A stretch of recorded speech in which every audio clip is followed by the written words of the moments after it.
नमस्कार बंधुरा मौहार्स रान्नारंगे आपनादेर सकलके स्वागत। आमी आजके बानाबो माटन किमा मशाला।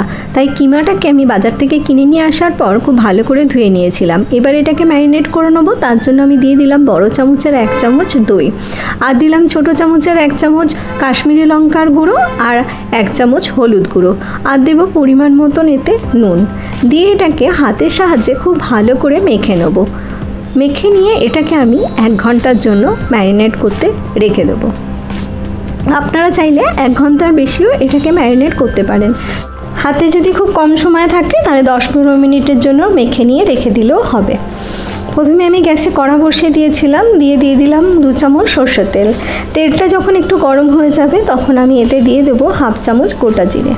जिरेटा जखन एकटु फुटे उठबे तखन आमी एते दिए देब स्लाइस करे केटे राखा 2টো पेঁয়াজ। पेঁয়াজটা দিয়ে একটু নাড়াচাড়া করব যতক্ষণ না পেঁয়াজটা একটু লাল হয়ে যায়।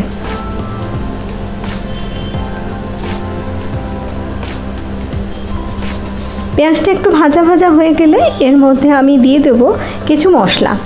প্রথমে মশলার মধ্যে আমি এখানে দিলাম 1 চামচ আদা বাটা আর দেব 1 চামচের একটু বেশি রসুন বাটা দিয়ে একটু নাড়িয়ে নেব যাতে আদা রসুনের কাঁচা গন্ধটা চলে যায়। এবারে এর মধ্যে দিয়ে দেবো কিছু গুঁড়ো মশলা। প্রথমেই আমি দিয়ে দিলাম হলুদ আমি এখানে 1 চামচ দিলাম আর দেবো এখানে ছোটো চামচের 1 চামচ জিরে গুঁড়ো আর ধনে গুঁড়ো দেবো বড় চামচের 1 চামচ, ধনেটা একটু বেশি। আর দেবো এখানে ছোটো চামচের 1 চামচ লাল লঙ্কার গুঁড়ো দিয়ে দিলাম 2টো কাঁচা লঙ্কা কুচি। লঙ্কাটা আপনাদের যে যার নিজের মতন বেশি ঝাল চাইলে বেশি পরিমাণে দিয়ে দেবেন যাতে মশলাটা নিচে না লেগে যায়। তার জন্য দিয়ে দিলাম একটু জল দিয়ে এটাকে খুব ভালোভাবে কষিয়ে নিতে হবে। এগুলো সব ভালোভাবে কষানো হয়ে গেলে যখন একটু তেল ছেড়ে আসবে তখন আমি এর মধ্যে অ্যাড করে দিলাম পরিমাণ মতন নুন। কিমাটা মাখানোর সময়ও আমি নুন দিয়েছিলাম, তাই নুনের পরিমাণটা একটু বুঝে দিতে হবে। আর দিলাম একটা টমেটো কুচি। টমেটোটাকে দিয়ে ভালো করে কষিয়ে নেব। যখন সব মশলা সুন্দরভাবে কষানো হয়ে যাবে তেল ছেড়ে আসবে তখন এটাকে আমি নামিয়ে রেখে দেবো। অন্যদিকে আমি গ্যাসের মধ্যে একটা কুকার বসিয়ে দিয়েছিলাম। কুকারটায় দিয়ে দিলাম 1 চামচ সর্ষের তেল। তেলটা একটু গরম হলে যে ম্যারিনেট করে রেখেছিলাম কিমাটা সেটা আমি এর মধ্যে দিয়ে দেবো। এই সময় গ্যাসের ফ্লেমটা একটু বাড়িয়েই রাখবেন। দিয়ে এটাকে ভালো করে নাড়াচাড়া করে নেব। দিয়ে এটাকে 2-4 মিনিটের জন্য একটু ঢাকা দিয়ে দেবো। গ্যাসের ফ্লেমটা মিডিয়ামে রেখে দেবো। দেখুন এটা ঢাকা খুলে নিলাম। এটা থেকে আমার অনেকটা জল বেরিয়ে গেছে, কিন্তু এই সময় এটাকে একটু ভালো করে নেড়ে দিতে হবে, নাহলে কিমাগুলো সব এক জায়গায় জমা হয়ে যাবে। তাই এটাকে নেড়ে দিলাম। দেওয়া হয়ে গেলে এর মধ্যে যে মশলাটা আমি আগে থেকে কষিয়ে নিয়েছিলাম সেটা আমি এর মধ্যে দিয়ে দিলাম।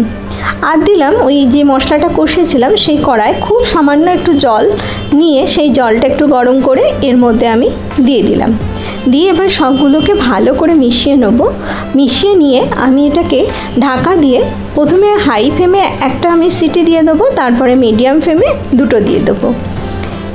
দিলেই আমার মাটন কিমা মশলা একদম রেডি হয়ে যাবে। এটাকে আমি নামিয়ে নিয়েছি, ঢাকা খুলে নিয়েছি। দেখুন এটা সুন্দরভাবে তৈরি হয়ে গেছে, ওপর থেকে পুরো তেল ছেড়ে এসছে।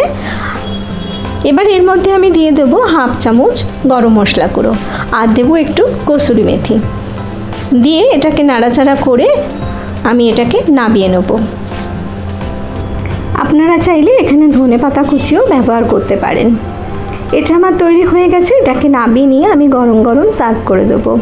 এটা রুটি পরোটা লুচি সব কিছুর সঙ্গে খেতে খুবই অসাধারণ। আবার এটা গরম ভাতের সঙ্গে খেতেও খুবই ভালো লাগে।